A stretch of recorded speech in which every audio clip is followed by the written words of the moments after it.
Nice to see everyone. I'm Debbie Schwartz, founder of Road2College and the Paying for College 101 Facebook group, which a lot of you guys are probably members of. I'd love to see in chat, people are already starting, telling me where you're from. How about also what year your student is in high school? If you have any older students who have been through the process. Great. And so I run these as meetings. So technically, you can unmute yourself and talk if you really want to, or you can put in comments and questions into chat. Thank you for everybody who has their video on. It's just nice to see a human face instead of just the black screen with your name. So anybody else, if you feel comfortable, I'd love to have your video on. It's just nice to see people's faces. And great, I see a lot of, so you're sophomores and technically, right, very soon your student's going to be a rising junior. So this session is a little bit about how to pay for college and a little bit more about merit scholarships and how you start the college search process. And honestly, this is the first time we've invited rising juniors, families with rising juniors, to talk about this topic. And I hope you guys don't feel it's on the early side. I'm not trying to push anybody into, getting crazy about the college process. It has become a chaotic, complicated process. So the earlier I think you as parents start to understand the process, the better for your student and yourself, and hopefully your pocketbook, because the earlier that you understand how this process works, a little bit more time you have to do research, and the more research you can do, it means that you're targeting the right colleges for your student. And ultimately, it's that college list that's going to determine so much of the outcome of the process.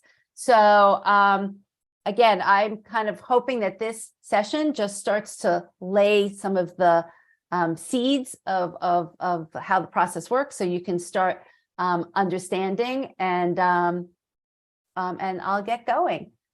Oh, that's okay. Somebody said they don't have their camera on, but I appreciate you trying. Great. Oh, I see we're all over the place. I saw some West Coast people. I see some New York City people, Birmingham, Alabama. Fabulous. Okay, I'm going to share my screen with some slides. I'm going to, feel free to ask questions. I will try and glance at the questions and maybe answer them if they're appropriate, or probably go back to them at the end.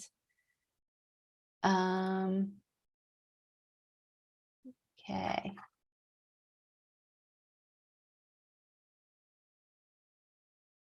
Let me share.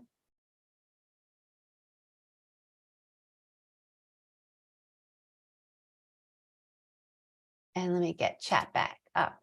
Okay, so if somebody could just give me a thumbs up, I want to make sure that you see the screen or the slides, that they're showing properly, or if you just want to put it into chat, that'd be great. Thank you. Okay, so today we're talking a little bit about building a college list, and it's really, where can your student find the most money? I'm very focused on making sure that families go through the process, both finding the right academic and social fit. Of course, that's important, but my primary objective is also to make sure that you're finding the right financial fit. And particularly with rising college costs these days, it's really important to understand all the pieces of what the college is going to cost you early on, and all the pieces of where you can get potential free money, because it's not so easy once your student has decided where to go to then figure out how to pay the bill. So we're trying to push that process much earlier downward, to figure out how much things are going to cost, instead of being surprised at the end. So I mentioned today we're going to talk about merit scholarships. We're going to talk about why it's important to know your EFC. And that term EFC is actually going to change pretty soon. I'll even define what it is, because a lot of you may not know what EFC is. And how you use that information to start to build a balanced college list. We do have a tool called College Insights, which will show you It will help you find some of that information, and you can decide whether or not you want to use it. So how do families pay for college? There's really three big buckets, right? There's money that you might have saved, and that's whether it's in 529s or even just, outside of 529s, you might be pulling money from general savings accounts. Sometimes people can figure out how to cash flow the costs of college, or a piece of the cost of college. It's pretty hard to cash flow the whole amount just from their, daily income. And so that's really, and I guess another check mark, which we don't have there, is if you are lucky enough to have generous grandparents or some other relatives, they also sometimes contribute to paying for college. But that's really all, coming from the family. It's work that you hopefully have started years ago in saving up. Then the other bucket is what is free money. It's money that your student is going to be offered and you're not going to have to pay it back. And that form of free money comes in a few different places. I'll just start at the bottom. Government grants is money, but it's really going to be for students from families of low income. There's private scholarships. Those are great. Well, I should say that those are good if you can get them, but they also take a lot of work. So I view private scholarships as a little bit of a numbers game. You usually have to send out your student has to fill out a lot of applications to potentially win, one or two awards. And then those awards tend to be on the smaller side, and they also tend to be for 1 year at a time. So whatever work your student does for 1 year, they're going to have to actually do it multiple times to get those private scholarships in all the subsequent years. So it's not horrible, but I wouldn't be where I place my first, where I put my energy first. I would kind of put that at the end. The place where you want to put your energy first is finding the colleges that will offer your student the most money. And the way the colleges offer money are through financial aid, which is going to be based on your financial need, which we'll talk about. Or if you don't have any financial need, which majority of the families who usually are in Paying for College 101 and who come to these webinars don't, you're kind of families which are, and I was one of them too, stuck in the middle. You make, a good enough income, but you don't make enough, and you haven't saved enough that you can just pay for college outright. But unfortunately, your colleges don't see you as having financial need, but you still need to find additional money to pay for college. And so for those situations, the money that's going to be most important are merit scholarships. And that's really what we're going to go through in more detail about how the colleges offer merit scholarship. But these are all free forms of money. So if your student gets merit scholarships, it's money that they're not going to have to be paying back. And then actually the other good thing about it is it's usually money that is renewable every year. So that's really important. You do this work once and the money is there for 4 years.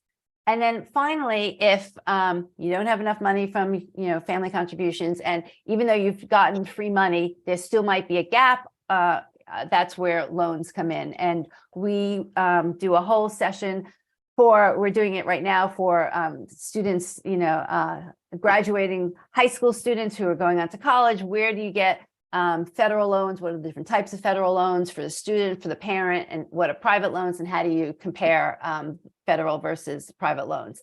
So, but you guys aren't there yet, thank God. And hopefully the better of a job you can do in finding the free money, plus whatever family money you have, you won't you won't have to go to any sort of borrowed money, or if you have to borrow money, you'll have minimized how much you have to borrow.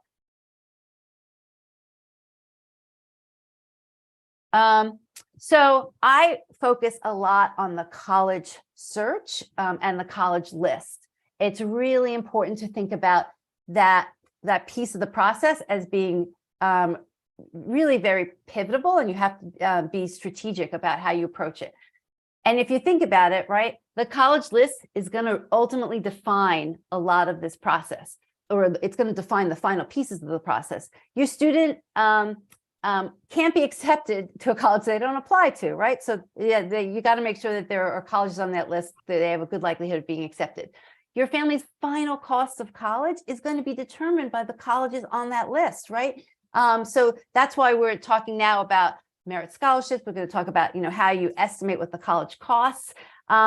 Whatever colleges are on your students' list, they're going to be the colleges, one, hopefully, of those colleges that they be accepted to. And then where they're accepted is also going to determine, obviously, what your family's final cost of college is. So putting a college on the college list for your student to apply to isn't just, is it the right academic fit? Do they think they're going to get in? It's also, you need to think at the point at which they're putting it on the list and you're researching it, can I potentially afford this college? Because the worst situation, and we see it a lot, is that students get accepted to colleges and the family didn't really think through what all the finances were. And so they're making these decisions or having these conversations in April and May of senior year that they can't afford to send the student to college, even though they went through a whole year and a half of the research process and the applications and the essays. And now they're at the point where they're happy the student got in, but they're finally looking at the numbers and they realize they can't afford it. That can really all be avoided. And finally, and you're not there yet, but for the families of rising seniors, they're dealing with it now. The college list ultimately determines how much work your student's going to have to do in terms of applications, because it's going to determine how many essays they write. And unfortunately, even though there is the Common App, there are a lot of other essays that need to be filled out in addition to just what the common essay is for the Common App. So all of those colleges on your students' list may have supplemental essays. If your student's applying to honors programs, the honors program might have essays. So, thinking about how much work it's going to take to do all of these essays might be a piece of how you build the college list. And the last saying that we like to say or put out there is, you can't get money from a college you don't apply to. So again, we see a lot kind of after the process where a family or a student might say, oh, I should have put that college on the list. I see now that they give out a lot of merit scholarships. It's too late, right? This is unfortunately a process that kind of moves along going forward. And it's really, you can't necessarily backtrack. If deadlines happen, they pass. If your student misses an opportunity to apply to an honors program or just obviously to apply to a college in general, then you can't go back and say, can I still apply? Because I would have liked the merit scholarship money that I see that you're giving out. So that's why it's great that you guys are here now to learn all this and to really include it in the whole process that you're going to get into more heavily in junior year. So what is merit scholarships, or what is merit aid? And to be in the most bluntest form, it is a form of a discount. The colleges like to use the word scholarships. That does feel good, and in some cases it is truly a scholarship because it's based on certain criteria. But in a lot of cases, the colleges are using this money to attract a certain caliber of student that they might want to raise their overall academic profile at the school. So, I don't really view that as bad, but, it's just being honest about how the money is being used. The colleges are saying, we are going to set aside a certain amount of money. Our sticker price might be $70,000, but we want to attract, students that have certain academics, and we're willing to basically offer them money to come in the form of a scholarship. So, they're basically saying for certain students, we're willing to discount the price to attract you to come here. I mentioned it a little earlier. What's also really nice about merit scholarships is that they are renewable. So if your student is offered a merit scholarship, and most merit scholarships are being given when students apply from high school to college. There are some that might be given if you're a transfer student, but the bulk of the scholarships are being allocated when students apply during the general admissions process. And so if your student is offered a scholarship, it is for 4 years of their attendance at the college. The only thing, and this is something you'll kind of get into later on, is when the scholarships are awarded, there is usually some sort of requirement. It's usually a minimum GPA. That you may not know that at the beginning when your student's applying, or but when all the information is offered, they usually say the minimum GPA to make sure that this scholarship is renewed every year is, it could be 3.0, it could be 3.5. At that point, you'll have to evaluate, how confident you feel that your student's going to be able to make the requirement each year, because you want to make sure that if you're accepting a college based on what you are estimating the cost to be, and if that estimation of the cost is based on that student getting merit scholarships, you want to feel confident that the money is going to be there every year, and that a student doesn't lose a merit scholarship from one year to the next. The only other tidbit in obviously thinking about your final college costs and potentially estimating out what the cost could be over 4 years is merit scholarship amounts don't increase. So whatever the college provided at the beginning is going to be the amount every year, but at the same time, they are still going to increase tuition. So, that merit scholarship in freshman year might have been, making it up 30% discount off of the sticker price. By the 4th year, it may, be down to a 25% discount. Still worthwhile, just something to figure in when you're planning and looking at the numbers. So there are 3 types of merit scholarships, and these buckets aren't official. These are really more different descriptions that we've put together to make it easier to understand the different types of merit aid or merit scholarships.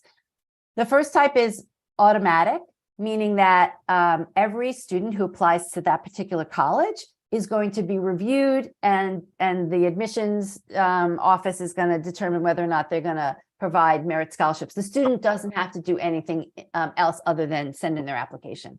Those types of colleges tend to base their decisions on a GPA or an ACT, SAT score, and they usually have a chart somewhere on their website or a table that says, if you're in this range of a GPA, or if you have this SAT or ACT score, you will automatically get this dollar amount. And that's really clear, transparent information. And so that's great when colleges are that upfront with exactly how they're going to give out their merit scholarships. And that information tends to also be included in their net price calculator. So if I'm saying terms that you guys aren't familiar with yet, just let me know, put it in the chat. And if you're not familiar with the net price calculator it is a calculator that is on every college's website. The government mandates that a college needs to provide a net price calculator. And it basically is an estimation. You fill out some questions. It's an estimation of what that college is going to cost you, your family. So it is not an exact number, but it's the college's attempt to give you some sense of how much that college is going to cost your family based on your financial situation. Some colleges also put in merit scholarship information. The colleges that provide automatic merit scholarships or merit aid tend to include that information in their net price calculator, but it's not a guarantee. But you'll obviously see it if they ask for anything related to your student's academic profile. If they ask for an ACT or a GPA, then they're probably including that in their estimation. And sometimes they even break it out when they give you the results.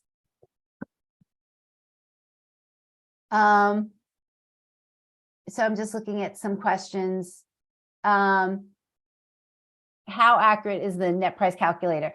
So I think the best way of figuring out I can't say how accurate it is, because we don't have information about what the calculators say versus what the final numbers are that the colleges send to families. What I can say is that the more questions that the calculator asks, it tends to be more accurate. So, you know, if it's a net price calculator that's asking a lot of detailed information, they're probably going to give you back a better result. I will say that the colleges that are more selective, and the money that they give tends to be more based on need-based aid. Those colleges net price calculators tend to be more accurate, and so those are the colleges, you know, that probably have an admit rate of 15% or below. Their net price calculators are pretty accurate.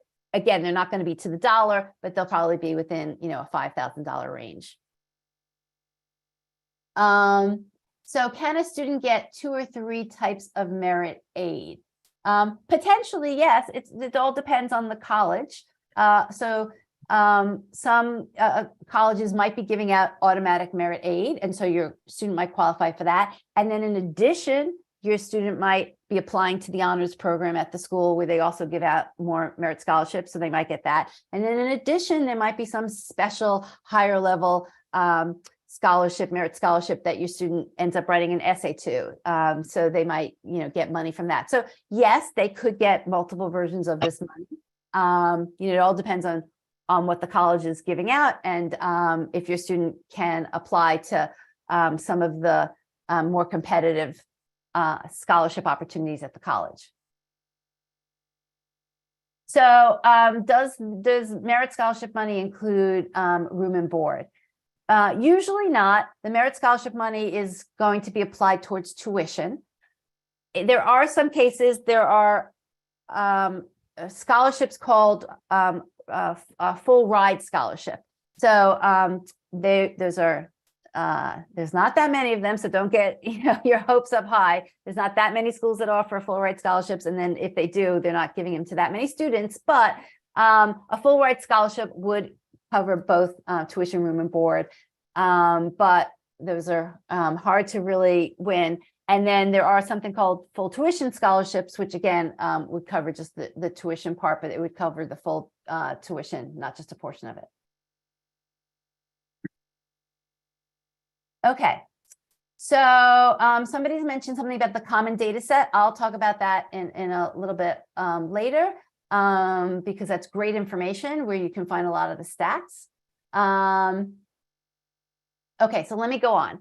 So I've talked about automatic merit scholarship. The next is competitive merit scholarship, which I've kind of alluded to. And it's basically what the name implies. A student's going to have to do something extra besides just sending in their application to the college. Usually this relates to honors programs, and it just might relate to more specific scholarships that the colleges have. For the competitive scholarships, there tends to be a separate application, which includes a separate essay. And so this is where the essay work starts to pile up, but definitely worth you know, applying for these scholarships as well.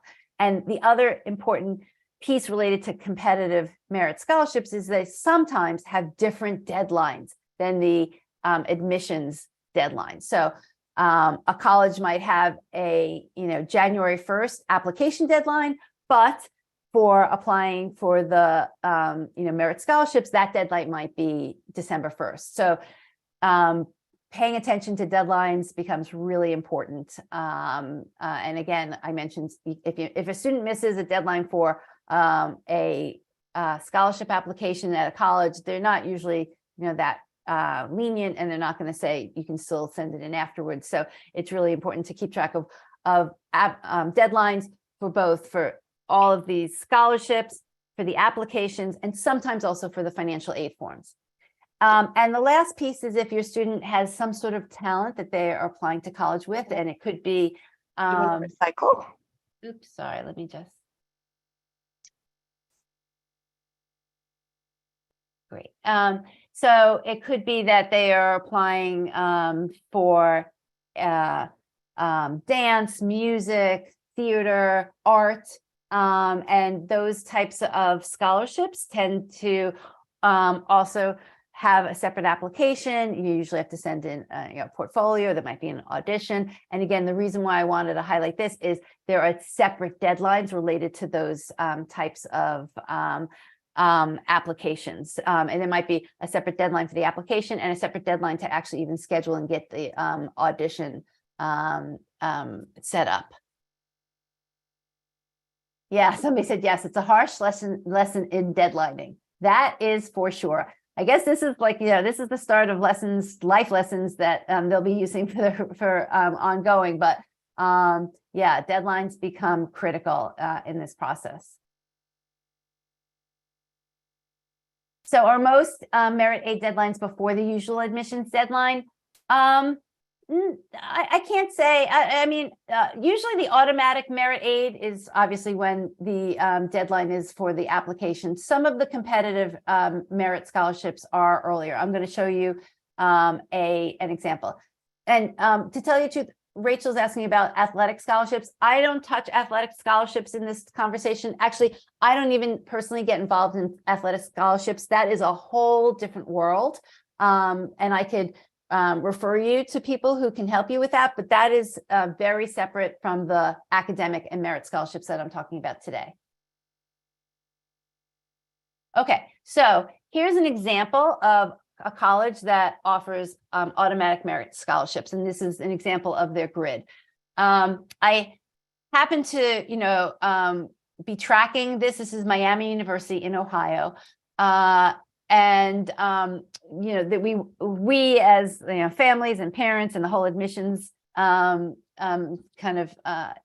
industry went through a lot, obviously with COVID and test optional. And I show you kind of these grids as they changed over time. So the first grid in the bottom is from fall of 2020. So it was before the pandemic started, and most colleges were not test optional then, and a lot of the merit scholarship money was based on a combination of a GPA and an SAT, as you can see here. So in fall of 2020, that's the way Miami University provided their money.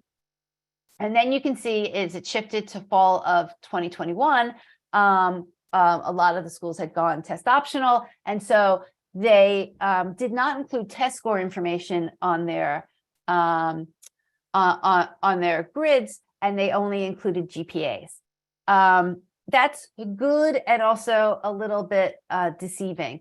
What's hard about a GPA is that you really need to understand what type of GPA that they are considering. Meaning, and Miami University happens to be pretty clear, they're saying that they are looking at a student's weighted high school GPA. So most likely they're willing to just take the GPA directly off of the transcript, and a lot of high schools are just showing a weighted GPA on their transcript, or however the school calculates the GPA. But this is really important to understand what calculation the college is using for the GPA, and the big distinction is, are they using a weighted or an unweighted GPA?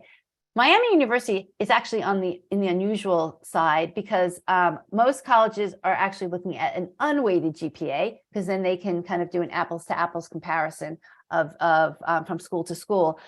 I'm probably guessing Miami University is using weighted because it's just easy. They don't have to do any recalculations. So again, that you might want to think about how that relates to your student, your school, how they're calculating GPAs, because in this case, Miami is just kind of probably taking it off of the transcript, and that's how they're going to determine whether the student is going to be eligible for merit scholarship money. And as you can see, what I want to point out from the grid in fall of 2021 to fall of 2023 is that the numbers change. The numbers of the GPA that they're looking for change, and the range that that you need to get to, and the dollar amounts of what they're offering change. This is going to probably change year to year, both a little bit on the requirements of the GPA and SAT, and also on the dollar amount. It's kind of like every year, colleges are businesses, and they're basically saying, okay, how did we perform last year? How did the money that we gave out in merit scholarships, did it attract the type of students that we wanted to? Great, maybe it did. And so now we have a a certain level of a class. And so next year, maybe let's try this again, but let's, make the GPAs a little higher, because let's, get a more academically qualified student, and we're going to, shift how much money we give them. So, it doesn't change dramatically year to year, but they have the option to change it. So, and that's the hardest part of the whole process is all we, meaning, families and, professionals can go on is past performance, right? Like, so we can only look at what they did last year and kind of, have a little bit of an inclination if whether that's going to apply this year or not. But so we use last year's information to guide us. And then when you narrow down your colleges, you absolutely have to go to the website itself, or you have to talk to the admissions offices to confirm if the information is staying the same for the year that your student's applying. But it's good to get started and use whatever information we have access to kind of move you in the right direction. So this is an example of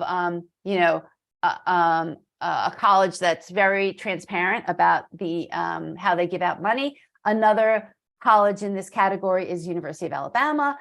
They're very transparent about, you have to have certain requirements and then you get this amount of money. This is great. I'm glad that these colleges can be this transparent. Unfortunately, there are others that aren't. So let's move on. So here's an example of what I would call competitive merit aid. The first one is University of Southern California. I use this example because here's an example where the deadlines matter. So USC has a regular decision deadline of December 1st. That's great. Well, first of all, that's important to know because that's on the earlier side. A lot of schools tend to have January 1st, but so theirs is December 1st. But if you want to apply for merit scholarships at USC, you have to actually apply November 1st. Last year was the first year they also made November 1st early action. So if you wanted merit scholarships at university, or at least to be considered for merit scholarships at University of Southern California, you would need to know this information. You could decide to apply December 1st, but you wouldn't be considered for merit scholarships. So that's why kind of doing the research early, knowing what the deadlines are so important. So that's one example. On the right is from BU. And again, BU is telling you that their deadline for merit scholarships is December 1st. Their regular decision deadline is, either January 1st or January 15th. So that's earlier than the regular decision deadline. And although they don't have a grid, they're not as transparent as, Miami University or University of Alabama. They're giving you an inkling of the type of students that tend to get merit scholarships. So they have here, though test scores are not required, students who submit typically have an SAT score of 1500, ACT scores above 33. So you will see that a lot, this phrase, yes, the school is test optional. They may not require tests to apply for merit scholarships, or there are definitely students that are getting merit scholarships without test scores. I got to tell you, we just don't know. It's become very black box. The phrase the college is test optional has created a lot of uncertainty in the space, because they no longer give any more details about, it would be great if colleges said, fine, we're test optional, but this is the percentage of students who applied with the test score. These are the percentages of students that we accepted with the test score. We don't get any of that information. So we don't really know, even though it's test optional, meaning students can apply with that test. We don't know how much impact if students apply which tests actually make in the process. There's a little bit of information in the common data set, but not enough to really, give definitive answers one way or the other. So, and this is, I'm kind of veering off, sorry, for a minute, into another topic about, testing and test prep. Our recommendation, and every family's got to figure out what's right for their student, is that students at least take a practice SAT, ACT, see how they perform.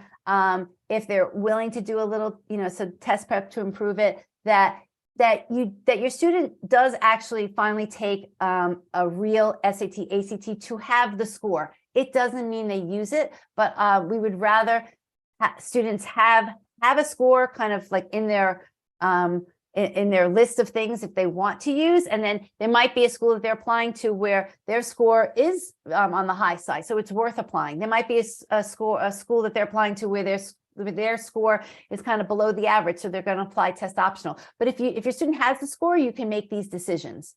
So I'm all about options. Have as much as you can at your fingertips to kind of decide what you're going to include in an application or not. So, but the world is definitely test optional now, and so your student has to decide if they want to go through, doing any sort of test prep and taking the test. But it could be worthwhile just having it and then making the decisions about whether or not to include it as they go college by college.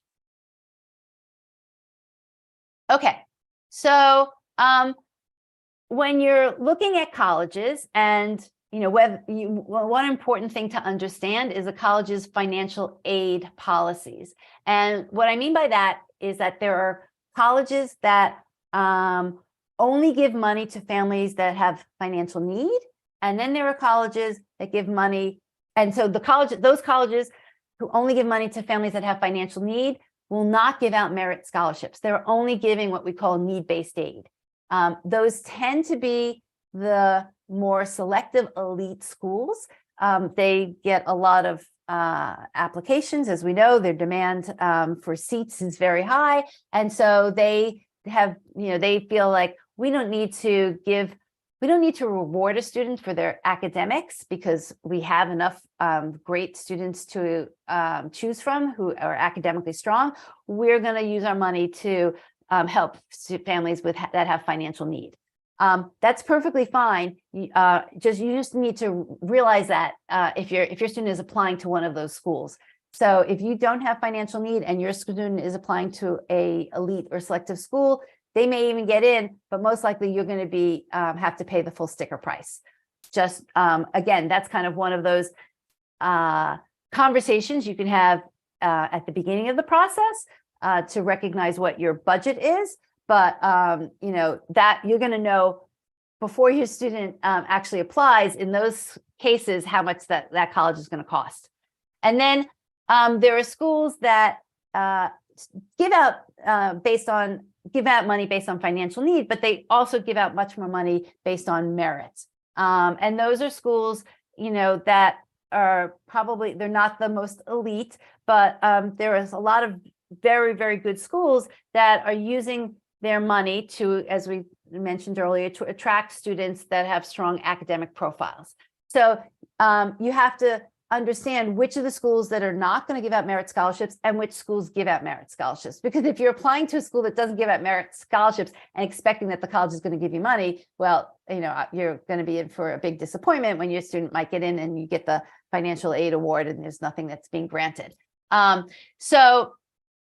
That's very important. And then the way that you figure out whether or not your family has any financial need is looking at the college's cost of attendance. That's what the COA is. And then minus, and we still have on these slides, again, this terminology is going to change, minus your EFC. EFC stands for expected family contribution. It is what is calculated by the FAFSA or through the government. This is all changing starting in December of this coming year. The terminology is being shifted to SAI, which is Student Aid Index. It's really a very similar calculation, but they're changing the language because EFC to a lot of people used to mean, oh, well, that's all I'm going to have to pay. It says expected family contribution. That's what the college is going to expect me to pay. But really, it was just the minimum a college that you might pay. Most families never paid their EFC. They always paid much higher than their EFC. So now with the with the initials SAI, Student Aid Index. What they're really saying is this is just this is, you're on an index of how much aid you need. And so the index is that, we're comparing what your need is to a student next to you on both sides. You might have more need than the student to the left of you and less need from another student, but we're just putting you on an index to compare how much need you have. It doesn't mean that this is the number that you're going to have to pay for college. It just means how needy you are compared to other students. But they're still going to use that number, even if it's called SAI, to figure out what your family need is. And they will subtract the SAI from the cost of attendance. And what is left over, again, is your need. So if I give a quick example, a college might cost $60,000. Your SAI might be $40,000. So what that's saying is that you still have a need of $20,000. Now the college can decide that they're going to offer you money to cover that need. That's the need-based aid money. And so that's why if you are in the situation where your family has a financial need, you want to look for the colleges that are willing to give money in those situations. Not every college is, and I'll show you what the numbers are where you can find that.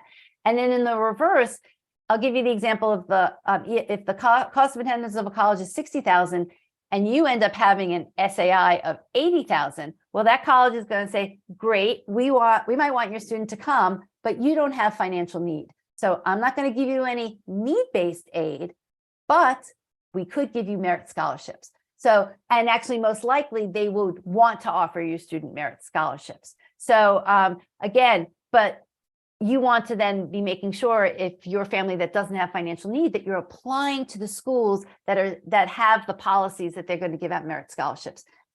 So, so what you need to figure out what your family's financial situation is. Then you need to understand what the college's financial aid policies are. And then you have to be applying to the right schools. And that's really all of this exercise is trying to get you to think and understand what you need to research about the colleges. Okay, so I just have two examples of families, and it just kind of give you a sense of sometimes a family who approaches it in the right way and a family who might not approach it in the right way. These are true stories. This is a quote from a family in the Paying for College 101 group. This was probably 2 years ago. And the example why I show this story is that basically the student applied to 6 schools. It's all about making sure you have like a balanced list, right? They applied to 6 schools. They knew that 4 of them were reaches when they made the list. And he ended up only getting into 2 of the 6 schools. And of the 2 of the 6 schools that they got into, only 1 of them their family could financially afford. So they went through this whole process, and the student only had 1 school that he got into and the family could afford. And it ends up that he wasn't so thrilled about that choice.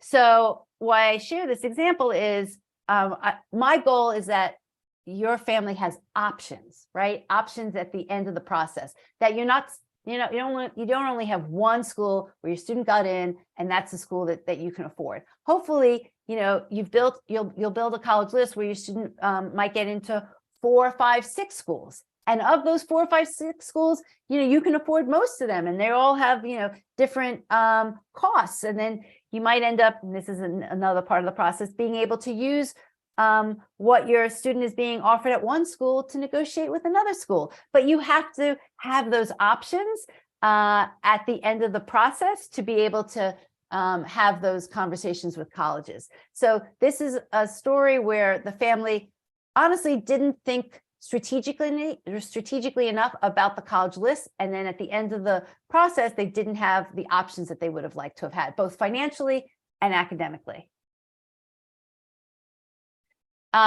This is just an email I got literally last week from a family who is both in the Paying for College group and also is in a program that we run. But I love the process. I don't know if I loved it, but I thought that this was very honest. The paragraph that I circled. So she basically said this whole, and this was a very strategic parent, just the opposite of what the one I showed before. She went into this process. She was going to learn everything she could. She applied, business thinking to how they maneuvered. And basically at the end, her analysis is this process is very tricky.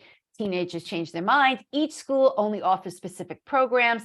I certainly appreciate the spreadsheet that's College Insights that you compiled from the common data set about schools offering merit. It got us thinking about merit. She was one of those families, hopefully like you guys, who started thinking early about what merit scholarship is and how to get that merit money. It got us thinking about merit, something our expensive public school didn't bother discussing with us. And once we were able to wrap our heads around the costs, we were able to exclusively focus on the program offerings and the type of students at the various schools. And, she admitted, yes, we can afford to pay more, but we're business people. And if we end up loving a school, that they're willing to make donations. So basically what she was saying is that she approached this from a business perspective. She got her head around what it was going to cost her. And that other number, which I actually did mention, is you want to know what the school's cost of attendance is. You want to know what your SAI is going to be. And the third number is you want to know your own budget, right? So that's basically what she was saying about when she said we wrapped our head around the costs. They wrapped their head around what they were willing to spend, and then they factored that into the process. And earlier in this email, she admitted that her student was very high qualified. He could have applied to all the elite schools, but they didn't go that route because they had a budget and they needed to, make this affordable. And so they were very conscious, did the research, and applied to the schools where he could get the most money. It's not hard, but it takes work. I'm sorry, I should say it's not easy. It just takes work. Okay, so I'm gonna skip.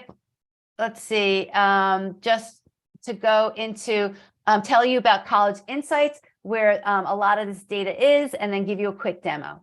And then I'll go back to some of the questions in the chat. So we built a search tool about 3 years ago, and we just keep improving it, that compiles a lot of the information that's out there. So I'm not gonna lie, in theory, you guys can do this work on your own, but it just takes a lot of time. So we pulled together the data from the different sources. I'll tell you what those sources are. We put it into a tool, which makes it much easier to search. You can save colleges, you can create lists, you can add notes. So we're just trying to jumpstart the work that would just take you much longer if you had to do on your own. Plus, we have some other information that you couldn't get elsewhere. So the common data set, which somebody mentioned earlier on, is a lot of great information. If you want to look at any individual common data set, you could just Google any school name and the word common data set. You can say Tulane common data set, and you'll see it. It's great information, but it's a lot. And there's no place except for College Insights where you can see all that information together. So the hard part is that you have to go to each school's individual common data set to see their information. So we licensed that data and we pulled that in. Then we also pull information from the government. The government's data set is called iPads. Again, it's free. It's very cumbersome to use, but we pulled that together and matched it with the Peterson's and common data set. And then the third piece of information or data that we have, which is unique to us, is that over the past 5 years or so, we've been asking families to share their actual offers with us. So, so as we said earlier, a college could say, oh, we give out $20,000 in merit scholarship. That's them telling you, but we wanted to actually know when they give offers to students, what the actual numbers were that they give to students. And so we have that data on a lot of different colleges by year. And what's also really interesting is that you can see not just how much money the college gave, but you can see the profile of the students. So you'll be able to see, oh, and we actually ask students, did you submit your test scores to the school? So you'll be able to dig a little deeper and see, who did that school actually give money to? And then did those students, what were their GPAs, and did those students, how many of those students actually submitted ACTs or SATs? And it's not definitive, but it just gives you a sense of, did more of the students who send in an SAT or ACT get merit money or not? And again, it is not definitive, but it just gives you a little sense of who they gave the money to and what the scores and GPA of those students were. Okay, so let me stop sharing for a second and let me go give you a demo. Oh, actually, I can do it here. Okay, so let's share it again.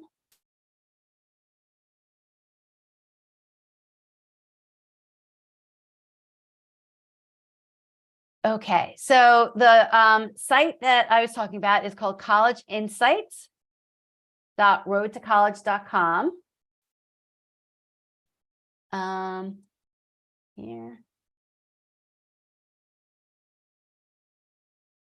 I'll put it in chat for everyone. It's actually you can either type it in as insights.road2college.com or collegeinsights.road2college.com. When you, if you create a free account, it automatically is going to ask you to, for the email that you want to use for the account and the and a password. My only caveat, and you can create a free account, is that if you create your free account using the Google login, just remember that you created it that way, because when you come back, a lot of people forget that they created it with Google, and then they try and put in their email address and a password, and it says they don't have a password because anyhow. So if you do it with a Google sign-in, just remember that that's how you have to do it when you come back. So I'm going to go right in. It's going to automatically put me in because I have an account. Oh, I guess it didn't. So I actually have with Google, so I'll just log in. So you won't get this. I'm an admin, so it's putting me into the admin panel. But let me show you where you guys will go.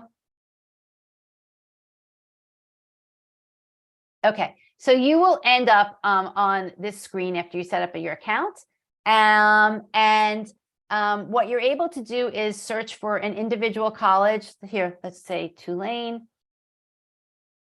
And I'll just quickly show you the information we have. Again, a lot of this is information that might be elsewhere. We're just pulling it together in an easier format.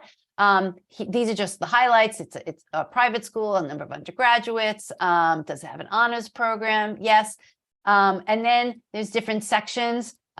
This is everything related to undergraduates. I'll just highlight, here's some interesting information. We break down the admission stats. Well, here's the average GPA and then what percentage of students actually have in different GPA ranges, whether or not it's test optional and what the average SAT is. These numbers are really important, the 75th percentile. For students who want to receive merit scholarship, your test scores are going to be at or above that 75th percentile range. And that information of the 75th percentile is not easily accessible on other websites. But what we also do is we break down the admission rate. So there's your overall admit rate, which is really a blending of if a school has early decision, what the early decision rate is, what the early action rate is. And we break it down. So for example, here, this is Tulane. If Tulane's overall admit rate was 10%, right? That's blending in the fact that they admit early decision and their early decision admission rate is 31%. So if your student is interested in applying early decision, it's a different, there are different numbers that they should consider. And then the other piece of information, which is important, is this 60%. So Tulane is saying, we have early decision. We admit students at a higher rate in early decision. And not just that, we are filling 60% of our class early decision. So if your student is really interested in Tulane, they don't have to apply early decision, but their chances of getting in regular decision just become harder, because really it's because of this number, because Tulane is filling the class 60%. We could have a whole nother session on kind of dissecting these numbers, but I just wanted to show you that these are some of the numbers that are in here and why it's going to be important to look at them. So the other section is about merit scholarship and need-based aid. So again, in this example, Tulane is saying, if your family has need, we will cover 95% of that need. So if you were a family that had your EFC that was less than the cost of attendance, Tulane would give you money based on need. But they're also generous with merit scholarships. So for all those students who don't have a financial need, so basically 69% of the students that go to Tulane aren't getting need-based aid. They don't have any financial need. And of those 69%, 48, almost half of those students are getting some form of merit scholarships. And in this case, this is the average. So this is, Tulane on average is giving $16,000 to students that don't have financial need. Some students are getting more, some students are getting a little less. In fact, so let's go look at, this is the crowdsourced information that I told you about that we collect. So this is for this season, what happened at Tulane. So you can see this is organized by EFC range. So a family that has an EFC of 15,000 or below is a family that Tulane's going to say has financial need. They got obviously a lot of money for need-based aid. They also got merit scholarships. So, you can look at this information, but I would find the range that which your family is in. And again, if you aren't going to get need-based aid, you're going to tend to be in these EFC ranges of 50,000 and above. And you can see here that most of the students, none of these students got need-based aid. They're all getting merit scholarship money. So and you can see that not a lot, but some students here were providing their test scores. So offer number 10, they're from Tennessee. This student had a 3.94. They had an ACT that they submitted to Tulane, which is a 33, and they got $20,000 in merit scholarships. So, and you can see that the range of merit it differs. One student got 28, one student got 8,000, one student got 13,000. And it just, this is really interesting information. I would kind of use it to glance at. I'm not quite sure you could make a ton of decisions on it yet, but it just shows you the profile of the student that is being accepted and is getting money, and then a sense of how much money that they're getting. You can also see that a lot of these students applied early action, early decision. So something to think about. One other feature I want to show you is the advanced search. So this is what I do, where it's a what I call a reverse lookup. So you don't know what schools are out there, right? That where your student might be in that top of the academic range. So, but this is where you can do some digging. So what I would do is put in, and you can fool around here. I'm going to put in, an SAT score of between 1,200 to 1,300. And I'm going to say, show me all those schools where that range of 1,200 to 1,300 are at or above the 75th percentile. Okay. If I wanted to, at a later point, I could filter this by which of those schools have early decision, which of those schools have early action. I can also even filter it by a cost. Which of those schools have a cost that's 50,000 and below? But for the time being, I'm just going to say, I just want to see what the results are just based on that SAT range. So there's 316 colleges that where the 1,200 to 1,300 is at the 75th percentile or above, and they're all listed here. And now I can sort these schools. So now I'm going to say, let's sort these schools by the average merit. So now this is putting in from high to low. I know that Albion is their 75th percentile and above is this 1200 to 1300, and they give 100% of the students who don't have need get merit scholarships, and they're giving close to $40,000 in merit scholarships. So this is a way how you can start to research based on the academics, based on what the costs are, based on what the merit scholarship awards are, and you can now start to bookmark and create lists. I'm just going to add this, these are lists I've already made. I can create a new list. I can add it to an existing list. So once you add whatever schools you want to your list, then you can go look at the list in more detail. You can pick if I have multiple lists, you can pick them. And now I can see all the information I want. I can look at admissions, merit, financial information, and I think I only have 8 schools on this, but you can look up to 100 schools at once, and you can start to scroll along here and see all the detailed information. And then you can also sort any of these columns. So for example, I'm just going to scroll to, somebody was asking about full ride or full tuition scholarships. Of the schools that are on my list, if there's a link in this field, it means that they have a full ride or full tuition scholarship.